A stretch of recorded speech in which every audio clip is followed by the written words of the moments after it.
Hello everyone, welcome to the latest Souls and Conflict dev update. It's summer 2026 and we have so many changes we want to present you.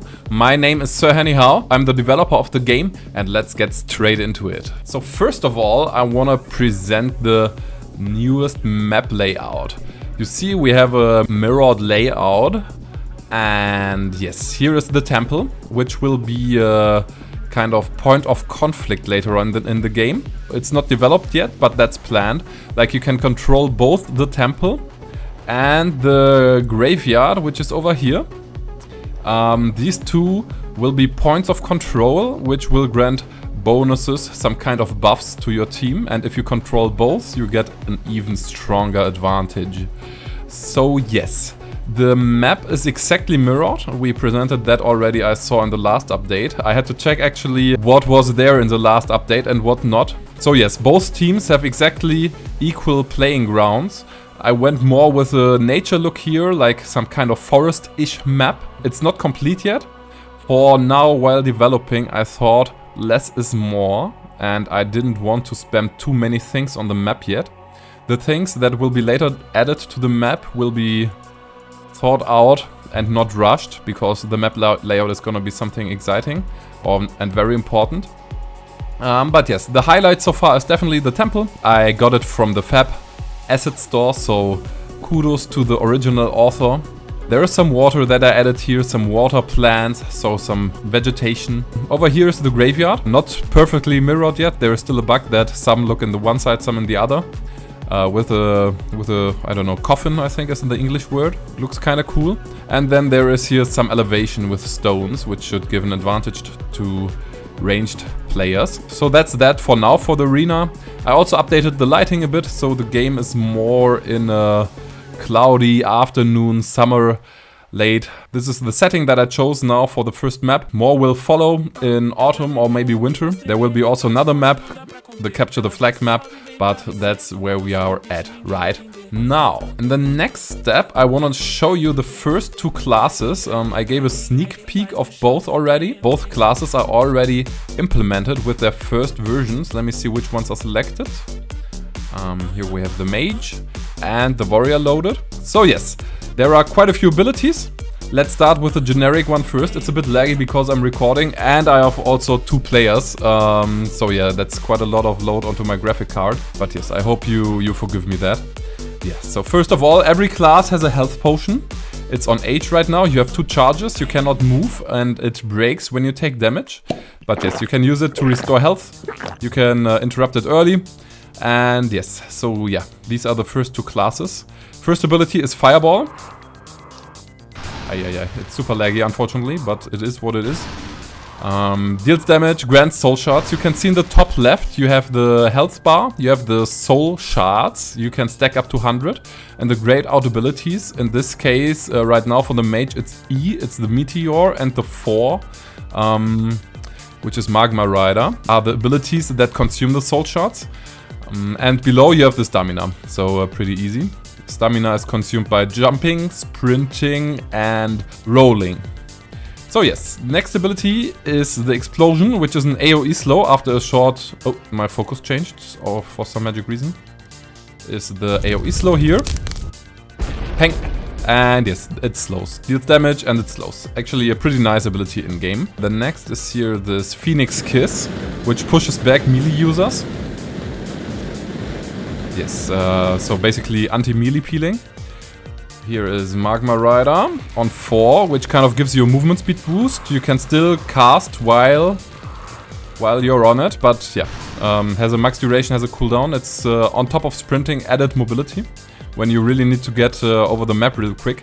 You can combine it with sprinting for maximum speed. So yeah, this is more, I think, a high skill tool. You need to really know when you want to use it. Next is Soulfire, which is a damage boost. It gives you like 20 or 30% bonus damage until the buff expires. And so yeah, the Fire Mage identity is around big burst windows. Most usually it will be combined with Meteor and maybe Phoenix Kiss, but mostly Meteor for big burst damage. So yeah, this is the identity of the class. Then let's take a look at Flame Guard. This is just an old school shield, very basic. Grants you like 100 or 200 damage reduction, 100 it says in the top. The numbers are not final yet. Of course, they will be tweaked after playtesting. But yeah, just a shield for you. On Q, we have Pyromania, I think it's called. Yes, Pyromania, which is actually a cool ability. It was planned differently in development. This should have been 2 separate abilities, but somehow it turned out to be so cool during devs that I combined it. Basically what it does, light up the entire area. You can not see enemies anymore, like the health plates. So health plates are hidden. And yeah, you have really trouble to see something in there. Enemies standing in it take periodic damage, so they are suffering a burn effect. The passive of the mage is the Phoenix. You can see it in the bottom, in the right. It's basically a revive effect if you drop low HP. And you have soul shards, so it costs like 20 soul shards, the Phoenix. You will get bonus health. It's a passive with like 10 minutes cooldown. And the strongest ability of the mage is the Meteor, which costs like 80 soul shards. So in this example, we would need to farm up more soul shards. Let me do that real quick. In game, this actually takes a while, so I expect players only to do 1 or 2 meteors per game, but it's really impactful. So there is not a lot of guaranteed power in the game, but, and this is the big but, like usually with your soul shard costing abilities, you have guaranteed output. And then let's nuke the entire fucking arena. So let's summon a big giant meteor from the sky.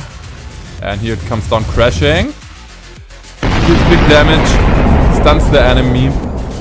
And yes, that's it basically for the mage. And now let's swap over to the warrior.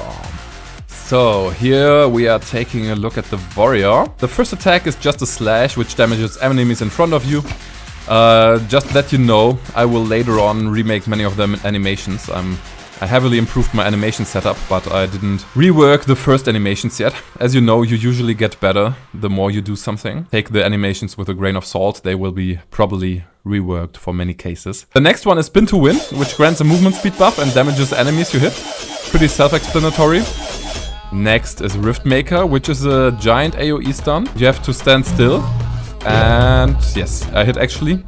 All enemies are stunned. Next ability is Aegis, which is an AoE damage reduction. So yeah, everyone inside here gets less damage. It's mostly gonna be used for dodging damage from things like Meteor, etc. And it's also pretty great because you can also shield your teammates from the big AoE damage coming in. I think it gives some nice incentive to look for the warrior of your team casting Aegis when you see like big damage like Meteor is incoming. So yeah, that's basically the intended use case for an ability like that. Furthermore, there is Impale, which might get some rework. We have like... the animation is broken. Here you saw it, like this is not what it should look like. But yeah, it's sending basically a big blast wave. Next ability for the warrior is a charge kind of attack, which is for the kingdom with 2 charges. You cannot control your character while it's casting. And you basically dash forward, deal damage to an enemy, and you also get a damage reduction buff for yourself. On F currently binded is Blast Waves, which sends projectiles. It's super laggy.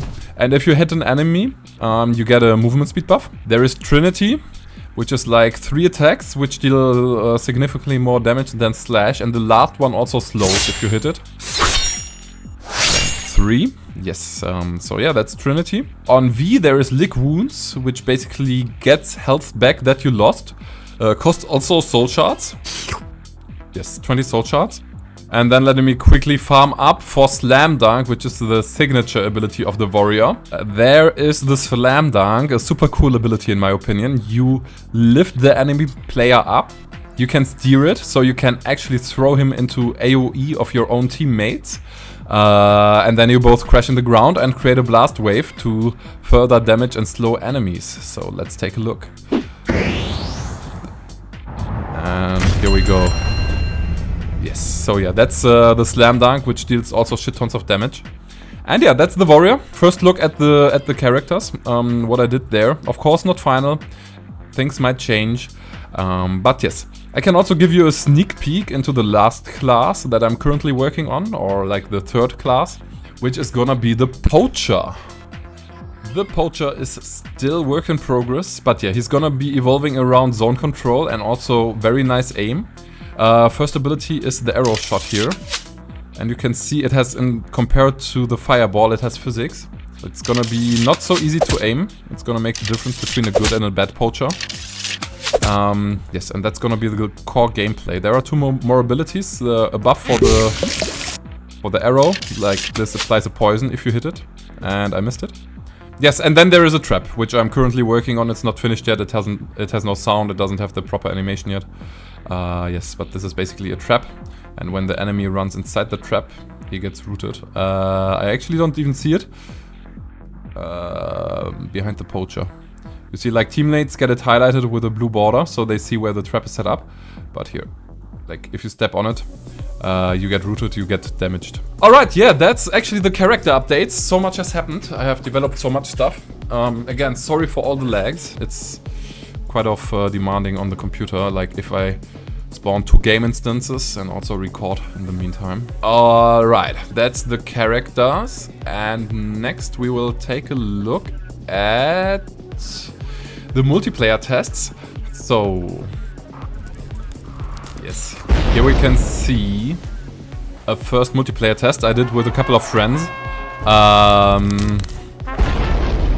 Yes, it was actually quite fun. We had so much fun in voice chat. There are a lot of clips on the YouTube page, on the TikTok page and on the Instagram page from the gameplay. So if you're interested in what it looks like, check them out. So I don't want to spam the video here. Make sure to follow the channel, also to check out the shorts here.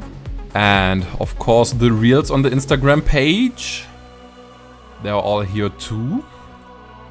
And on TikTok there are also the video clips. So yeah, make sure that you follow the pages and there you can see more dev updates and more highlights of gameplay from the playtest sessions we do.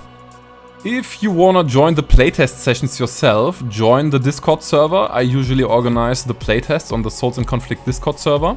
The link will be in the description. Just come here, text me, I will hand out a key to you. You can download the game on Steam and join future playtests, give feedback, and just have fun with us in voice chat.